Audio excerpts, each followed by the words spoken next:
अपने बच्चों का पालन ऐसे करो कि आपके बच्चे अपने बच्चों को आपकी कहानी बड़े गर्व से सुनाएं। नमस्कार, मैं Vivek Bindra, founder and CEO बड़ा बिजनेस.com। आज बात करेंगे बच्चों को काबिल बनाने का सबसे बड़ा रहस्य। और वो क्या है सबसे बड़ा रहस्य?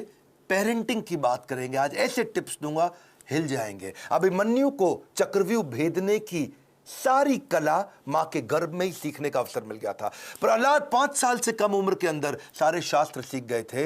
होलिका का दहन हो गया, लेकिन प्रहलाद का दहन नहीं हुआ। होलिका, जिसको आग में ना जलने का वरदान था, वो भी जल गई। पेरेंट्स वो पहले, they are first looking glass of their children. So to be in your child's memory, बच्चों की मेमोरी में रहने के लिए आपको उनके जीवन में रहना पड़ेगा। सबसे पहले कितने भी झगड़े हो माता पिता के आपस में निपटा देने चाहिए। पेरेंटिंग है, मदरिंग फादरिंग नहीं है। मदर अकेले फादर अकेले नहीं, पेरेंटिंग दोनों चाहिए है। नुकसान बड़ा हो जाता है, वरना 1 साल तक बोलना और चलना सिखाते हो छोटे बच्चे को। आप 1 साल तक उसको बोलना चलना सिखाते हो, बोलो बोलो बेटा बोलो, सीखता है। और उसके बाद आगे कई साल तक आप उसको बोलते हो चुप बैठो चुप बैठो चुप बैठो चुप बैठो।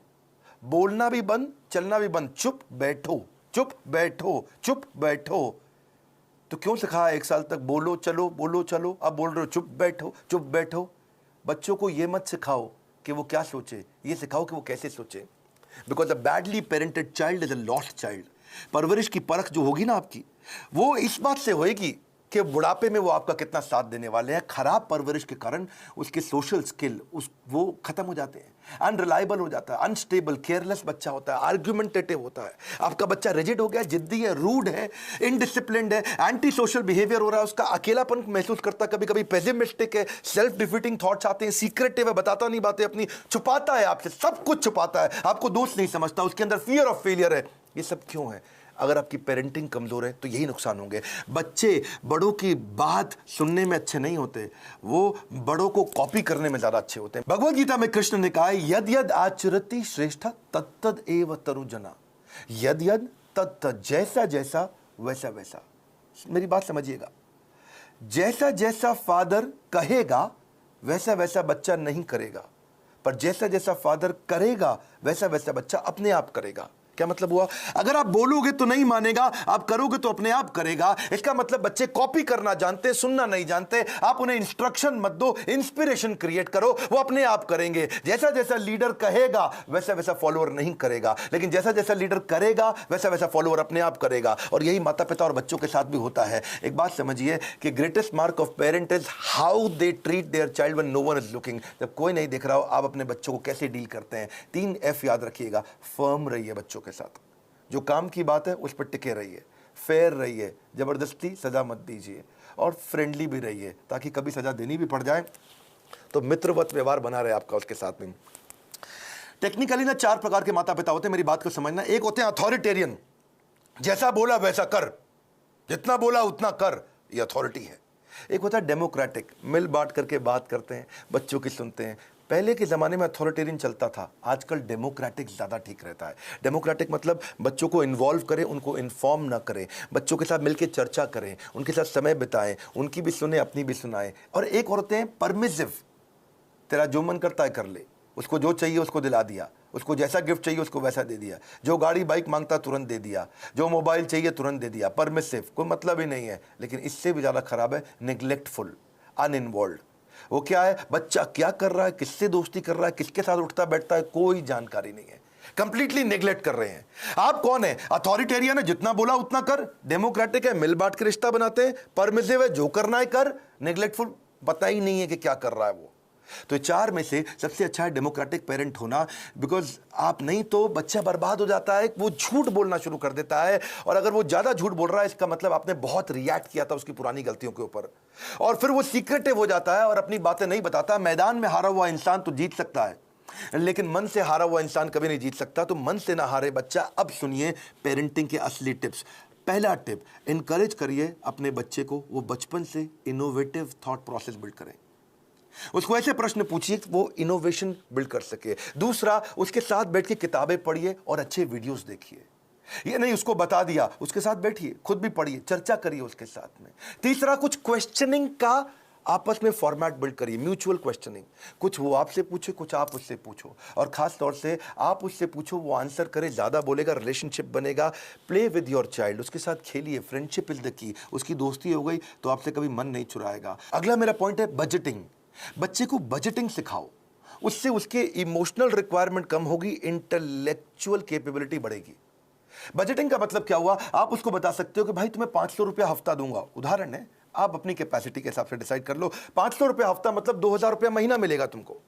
अब तुम्हें कोई गेम खरीदनी है, कोई खिलौना खरीदना है, बहुत इच्छा कर रही है, लेकिन तुम्हारे बजट में नहीं आता, तो तुम एक महीना रुको, अगले महीने जब तुम्हारे पास 2000 की जगह 4000 हो जाएंगे तब खरीद लेना।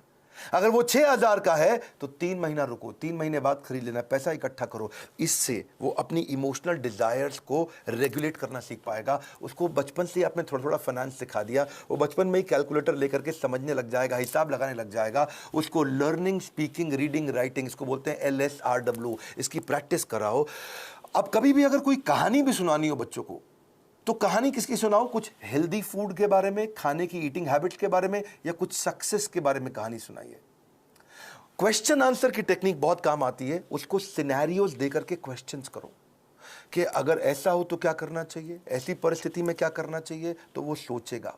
जब वो अच्छा सोचेगा, उत्तर देगा आपको, तो अपने आप सफल होगा। उसको पैशन ओरिएंटेड कंटेंट दिखाओ। उसका वीडियो गेम खेलने का मन करता है, उसके अंदर देखो स्किल क्या है, उस स्किल के हिसाब के वीडियोज उसके साथ बैठ के देखो, उस स्किल के हिसाब के उसको स्किल की ट्रेनिंग भी दिलाओ। उसको अगर वो बाहर खेलने नहीं जा रहा है, अंदर केवल कंप्यूटर गेम पे लगा है, या केवल बाहर खेलने जा रहा है और कंप्यूटर पे बिल्कुल नहीं बैठता, इक्वल वेटेज दो। कंप्यूटर गेम्स से भी बच्चे का माइंड शार्प होता है, और बाहर भी खेलने जाए। यानी कि फिजिकल और इंटेलेक्चुअल दोनों कैपेबिलिटीज उसकी बिल्ड करनी जरूरी है। आप उसको अलग अलग सिनेरियो के जब क्वेश्चंस करते हो ना, तो उसमें रिस्क और फेलियर को भी थोड़ा थोड़ा आने दो उसकी लाइफ में। थोड़ा स्मॉल रिस्क, स्मॉल फेलियर आने दो, तभी बाउंस बैक करना सीखेगा। उससे वो प्रॉब्लम सॉल्व करनी सीखेगा, और problem solving is a game changer. मेरा एक इंपॉर्टेंट सजेशन है, अपने बच्चे के साथ में मोटिवेशनल कंटेंट बैठ करके कंज्यूम करें, यानी इससे उसका कैन डू एटीट्यूड बढ़ेगा। मैं भी कर सकता हूं। मोटिवेशनल कंटेंट के लिए जो भी अच्छे वीडियोस हैं, केवल मैं मेरे वीडियोस नहीं बोलता हूं, कई प्रकार की इंस्पिरेशनल स्टोरी बेस्ड वीडियोस आते हैं, कई एनिमेटेड वीडियोस होते हैं। उसके साथ बैठो, देखो, उससे पूछो आपने क्या सीखा, फिर आप बताओ आपने खुद क्या सीखा, फिर वो बताए उसने क्या सीखा। तो इससे उसके अंदर कैन डू एटीट्यूड बिल्ड होगा, और हो सके तो थोड़ा ऑर्गेनाइज करने में उसकी मदद करो। उसके साथ बैठ करके देखो, अपने आप बच्चा ऑर्गेनाइज कभी नहीं होगा। बेड लगाना तो आप मत लगाएं, अगर आप माँ हैं, बच्चे को साथ में लगाएं कि हम दोनों मिलकर आज बेड लगाएंगे, हम दोनों मिलकर आज अलमारी सेट करेंगे, हम दोनों मिलकर आज वॉशरूम साफ करेंगे, हम दोनों मिलकर के आज अपनी स्टेशनरी को ऑर्गेनाइज करेंगे, हम दोनों मिलकर के आज किताबों के कवर चढ़ाएंगे। और उसके बाद धीरे धीरे आप उसको बोले अब तुम करके दिखाओ, पहले आप करो और वो करे साथ में, फिर उसके बाद उसको बोलो अब तुम अकेले करके दिखाओ मुझको। उसकी थॉट प्रोसेस अगर बिल्ड होना शुरू हो जाए तो उसको प्रेज करो, तारीफ करो। उसको कभी कोई स्टोरी सुनानी हो तो ग्रोथ माइंडसेट की स्टोरी सुनाओ। आपको उसकी तारीफ करनी, actions that are appreciated they get repeated. तो जिस एक्शन पे आप उसको अप्रिशिएट करेंगे, उस एक्शन को बार बार लेगा। जिस व्यवहार पे दोगे पुरस्कार, उसी को तो वो दोहराएगा बार बार। और आप क्या करें, जब भी चर्चा करनी हो, गोल ओरिएंटेड चर्चा करो, फ्री फ्लो चर्चा नहीं होनी चाहिए। और क्या मजे हो रहे हैं, बस आप लगे ही हुए, इसके बाद कुछ भी बात किए जा रहे हैं। सोचिए मैं इसको कैसा बनाना चाहता हूं, उस सब्जेक्ट की कहानियों पे चर्चा करो, गोल ओरिएंटेड। हाँ, बच्चे को माइक्रो मैनेज मत करिएगा कभी भी। छोटी मोटी गलतियां करता है, करने दो, हर समय नहीं टोकना। आप पॉजिटिव साइड बिल्ड करिए, नेगेटिव साइड अपने आप चली जाएगी। नेगेटिव साइड को मना करोगे कभी नहीं जाएगी। तो इसलिए पॉजिटिव सोल्यूशन ओरिएंटेड क्वेश्चन पूछो। अगर वो कोई गलती कर भी देता है, बताओ मत तूने ये गलत किया, उससे पूछो इसको और अच्छे से कैसे कर सकते थे बेटा, इससे अच्छा तरीका क्या है। ये क्या है, पॉजिटिव सोल्यूशन ओरिएंटेड क्वेश्चन। बेटा आपको क्या लगता है सबसे इंटेलिजेंट बच्चे इसको कैसे हैंडल करते, बेटा आपको क्या लगता है सबसे अच्छा तरीका इसको करने का क्या हो सकता है। तो वो बेचारा कंपल्शन में आपको सही आंसर देगा। जब वो बार बार सही आंसर देगा, बार बार सही आंसर देगा, तो उसके संस्कारों में बैठना शुरू हो जाएगा, और धीरे धीरे वो वैसे ही प्रैक्टिस में भी आ जाएगा उसके। इसके बाद इसी का तरीका, इसी को बोलते हैं इन्वॉल्विंग पेरेंट बनना, इन्फॉर्मिंग पेरेंट नहीं बनना है आपको। और तभी आप उसके सोशल स्किल और इमोशनल लर्निंग्स बिल्ड कर सकोगे। जो मैंने बजटिंग बताया था, मुझको याद आया, इससे उसकी इमोशनल ग्रेटिफिकेशन को आप डिले भी कर सकते हो। इमोशनल ग्रेटिफिकेशन डिले होगी तो बच्चा कहां से कहां पहुंच जाएगा। आप रूटीन बनाने का प्रैक्टिस करिए, पहले खुद का रूटीन बनाइए, तभी बच्चे का बनेगा। ये नहीं कि आप आजकल वर्क फ्रॉम होम में बिस्तर पे पड़े हुए हैं तो बच्चा भी ऐसे ही लेटा रहेगा, बैठेगा, अपनी क्लास नहीं अटेंड करेगा वो। तो और क्योंकि आप स्ट्रगल करते हो रूटीन फॉलो करने में और वो भी ये स्ट्रगल करने लग गया, तो पूरा परिवार आगे बढ़ेगा, इंप्रूव करेगा। उसको अगर और स्टोरी सुनानी हो, जैसे मैं स्टोरी की बात बार बार कर रहा हूं, तो डिसिप्लिन की स्टोरी सुनाओ। और अगर वो डिसिप्लिन नहीं है तो चिल्लाओ मत, डिसिप्लिन की कहानी सुनाओ, तभी धीरे धीरे इंप्रूव करेगा बच्चा। अगर आपने उसको बोला ना, बेटा सॉरी बोलो, आंटी को सॉरी बोलो, बेटा तुम गलत कर रहे हो, सॉरी बोलो, सॉरी बोलो, समझ नहीं आ रहा मैं कह रही हूं सॉरी बोलो, बड़ा बेकार बदतमीज बच्चा, सॉरी बोलो, तो वो क्या करेगा, उसको लगेगा सॉरी बोल दूंगा बच जाऊंगा, अच्छा सॉरी, उसको लगा ले मम्मी चुप हो गई, ठीक है आगे से मत करना। अब वो चला गया, उसको लगा देखो जल्दी बच के निकल गया मैं, सॉरी बोलो, सॉरी बोलो, सॉरी बोलो, कुछ नहीं होगा, सॉरी सोचो, सॉरी सोचो। डीलिंग ठीक नहीं करनी है, फीलिंग ठीक करनी है, कंटेंट ठीक नहीं करना है, इंटेंट ठीक करना है। फ्रूट्स बाद में मिलेंगे, पहले रूट्स चाहिए आपको। तो डिसिप्लिन की स्टोरी सुनाइए उसको, ताकि वो थॉट प्रोसेस बिल्ड हो जाए। पब्लिक में उसकी बेइज्जती कभी मत करो, आपको पब्लिक में उसकी तारीफ करो, बेइज्जती कभी करनी है, या बेइज्जती मतलब थोड़ा करेक्शन भी देना है तो प्राइवेट में करो, अकेले में करो। क्योंकि कंपेयर, कंप्लेन, क्रिटिसाइज ये कैंसर है, रिकॉग्नाइज, रिफॉर्म, रेक्टिफाई यही उसको ग्रोथ देगा। बात समझिए कि आप उसका नेचर बदल ही नहीं सकते, आपको नेचर बिल्ड करना है, नेचर बदलना नहीं है, नेचर डेवलप करना है आपको।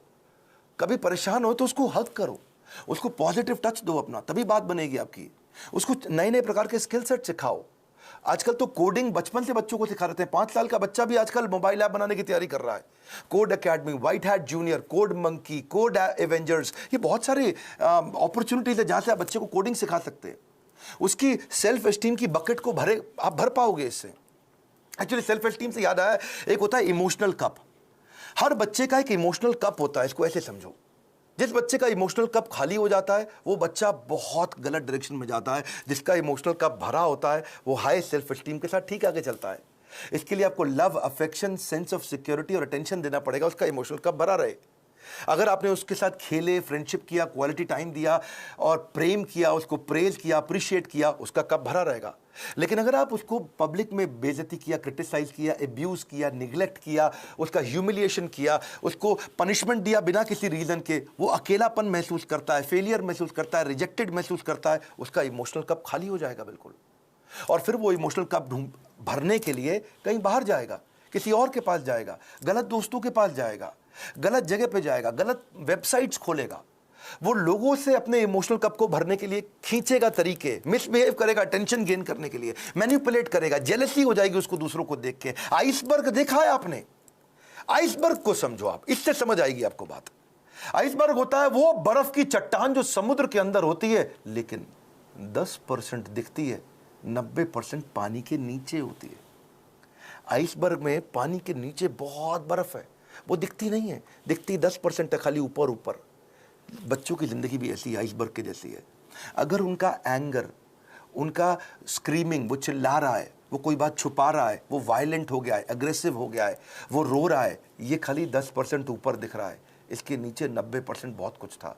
उसकी एंग्जाइटी, फ्रस्ट्रेशन, उसका डिस्ट्रेस, उसका ट्रस्ट ना कर पाना, उसका फेलियर, उसका ग्रीफ, उसका अनश्योर होना, उसका स्ट्रेस में होना, अटैक्ड महसूस करना, उसका हर्ट महसूस करना, उसका वरिड, अलोन, लोनलीनेस फील करना, ये सब समुद्र के नीचे था। और समुद्र के ऊपर क्या है? थोड़ी सी बर्फ दिख रही है।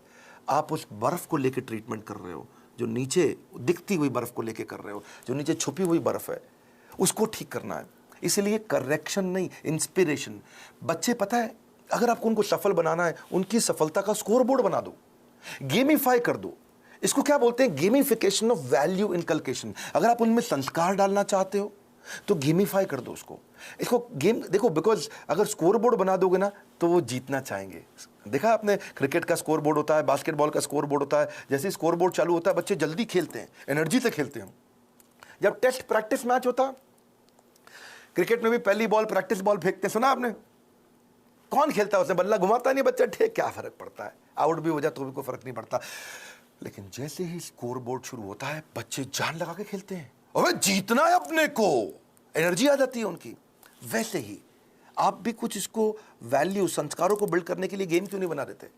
कोई टोकन लेके आओ बाजार से, उस पर 1 रुपया, 2 रुपया, 5 रुपया, 10 रुपया लिखो टोकन पे, और उनके साथ डिस्कस करो। अगर ये बिहेवियर करोगे तो तुम्हारे इस बॉक्स के अंदर मैं 2 रुपए का टोकन डालूंगी, 5 रुपए का डालूंगी, 10 रुपए का डालूंगी, या डालूंगा अगर आप पिता हैं तो।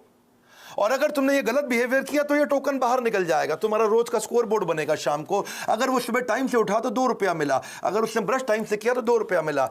रुपया मतलब पॉइंट, आपने बोला, मैं पॉइंट कह रहा हूं, उसको रुपया दें या पॉइंट दें, लेकिन बाद में उसको रिडीम करने का तरीका बना दो, है जी। अगर टाइम से होमवर्क किया तो 5 नंबर मिल गए या रुपया मिल गया, अगर आप वो समय से सोने चला गया तो 2 रुपया मिल गया, अगर वो समय से खाना खाएगा तो 7 रुपया मिल गया, अगर टेंट्रम करेगा तो काट लो, सामान फेंक रहा है इधर उधर तो काट लो, उसमें से निकाल लो, चिल्ला रहा है, गाली दे रहा है तो 7 रुपया निकाल लो, अगर मिसबिहेव कर रहा है माता पिता के साथ तो 10 रुपया निकाल लो, ओबे नहीं कर रहा आपकी बात, 7 रुपया निकाल लो, किसी को गाली देता है, थूक देता है किसी के ऊपर तो 10 रुपया निकाल लो। तो आपने तरीका निकाला। इससे क्या होगा, शुरू शुरू में तो पॉइंट के चक्कर में वो अच्छे बिहेवियर्स को प्रैक्टिस कर जाएगा, पर आने वाले समय के अंदर वो उसकी आदत बन चुकी होगी, वो उसके बिहेवियर में, उसकी प्रैक्टिस में आ चुका होगा, और फिर उसकी लाइफ से, इसको बोलते हैं गेमिफिकेशन। बच्चे को अकेला मत छोड़ो, इतना बच्चों के आंसू ना कड़वे होते हैं, उन्हें मीठा करना है आपको, उसकी जिज्ञासा गहरी होती है, उसको शांत करना है, उसका दुख बहुत तीव्र होता है, इससे उससे ले लो, उसका हृदय कोमल है, उसे कठोर मत बनाओ। Your children will become what you are, so be what you want them to be. बड़ी सिंपल सी बात है भैया, अगर आप दोनों का आपस में झगड़ा भी है, पति पत्नी का, बच्चों के लिए सुलझा लो, आओ साथ में बैठो, बात करो, प्यार करो दूसरे को, ताकि बच्चे का जीवन सुरक्षित हो सके।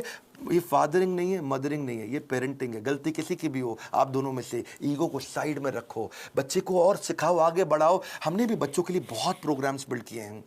मैंने बच्चों का एक प्रोग्राम एंटरप्रेन्योरशिप का लेकर के आए, जिसको हम बोलते हैं एवरीथिंग अबाउट एंटरप्रेन्योरशिप, और वो स्टूडेंट्स के लिए, अर्ली एज से बच्चे सीखते हैं कि वो कैसे छोटा छोटा बिजनेस शुरू कर सकें, कैसे पहले 100 कस्टमर को अट्रैक्ट करें, कैसे वो अपनी सेल्फ कोचिंग डायरी बनाए, कैसे वो कंपटीशन को समझें, कैसे वो प्रोडक्टिव हो सके, कैसे वो अपनी कम कॉस्ट के अंदर बिजनेस शुरू करें, बिजनेस को प्लान कैसे करें, फाइनेंशियल डिसिप्लिन क्या होता है, कॉस्ट को कैसे ऑप्टिमाइज करते हो, low cost marketing, low cost branding क्या है, $0 मार्केटिंग क्या है, 60 सेकंड में सेल्स की पिच कैसे दे दी जाए, सेविंग्स को वेल्थ कैसे बनाए, कंपनी को शुरू कैसे करते हैं, कंपनी फॉर्मेशन का तरीका क्या है, 2-4 लोगों को अगर हायर भी करेगा शुरू में तो एफिशिएंसी कैसे बिल्ड करेगा, हाई परफॉर्मेंस कल्चर कैसे लेके आएगा, स्कोरबोर्ड अपने कैसे बनाएगा, एम्प्लॉयज़ को एंटरप्रेन्योर कैसे बनाएगा, कंज्यूमर इनसाइट क्या होती है, कस्टमर को कैसे समझेगा, प्रोडक्ट बनाने का तरीका क्या है, कम खर्चे में बिजनेस शुरू करने के सारे आइडियाज, चाहे वो चैटबॉट बनाएं,